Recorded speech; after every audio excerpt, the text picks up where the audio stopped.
Hey guys, Dr. John here. Today we're going to be going over bent over YTWs. So I like to call this the YMCA, just with slightly different letters. You might be familiar with YTWs as a whole, right? It's going to be, I'm going to bring my arms overhead into this Y position, come down to the T, and then ultimately to the W.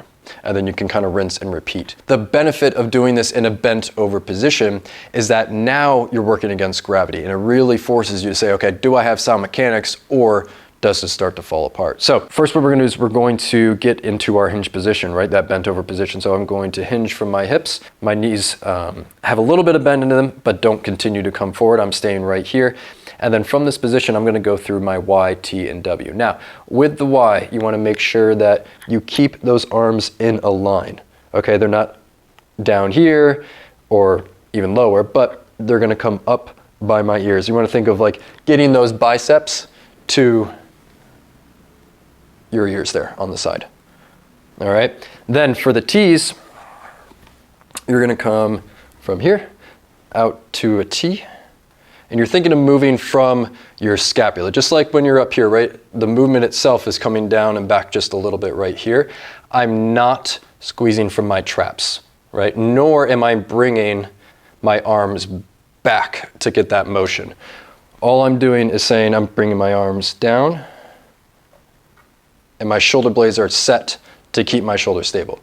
Then from here, I bend these elbows, and the key to get to the W is you have this external rotation through your shoulder, and those forearms stay back. You don't want your forearms to come down and be here. This isn't the actual exercise, and you won't feel it as much through some of those shoulder stabilizers, but you're going to keep them back in this position, and then that's the W. Now, what you can do is maybe you just need to focus on one aspect of this. Say your external rotation is really limited, and you're, oh, I really need to do these bent over W. So in that case, what you can do is, for example, just perform that part of the exercise. So you're going to be here, and then you're coming back, moving from those shoulders rather than the elbows. And again, keeping those forearms back so that you have full external rotation. Same thing for the T's.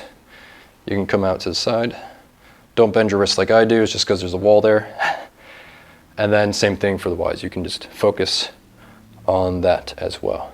But the actual full exercise is going Y to the T, and then ultimately the W.